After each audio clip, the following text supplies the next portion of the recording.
किंवा काय लढी मला पक्षाकडून आदेश येईल तर लढीत, कारण मी नवीन नाही आहे पक्षासाठी. 2दा मी त्या वार्डाचं नेतृत्व केलं आहे, जनतेची सेवा केली आहे. मला अपक्ष लढण्याची मला गरजच नाही आहे. आता मला पक्षाने मला माझा त्याचं मला म्हणजे माझा निर्णय घ्यावा, नाही तर काय होईल ते मी आताच काही सांगू शकत नाही. कारण की खूप नाराज आहे, कारण माझ्यावर खूप अन्याय झाला, खूप नाराज.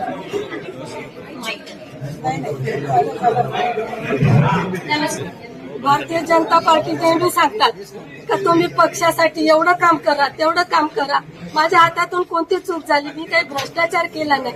पक्षांनी जी जी जबाबदारी दिली ते मी पार पाडली. मला ऑनलाईन 700 सदस्य बनवायला सांगले, मी डोर टू डोर 700 सदस्य बनवले. मला आज सकाळपासून तर रात्रीपासून मायाताई तुमचं नाव कुठे गेलं, मला अभिनंदनाचा वर्षावाला सकाळपासून आणि 3 वाजेपर्यंत माझ्या डोळ्यामध्ये अश्रू आले. हे काय आहे? असं जर पक्षामध्ये होत असेल तर निष्ठावान कार्यकर्ते ह्या भारतीय जनता पार्टीला काही आवश्यक नाही असं मला वाटतं.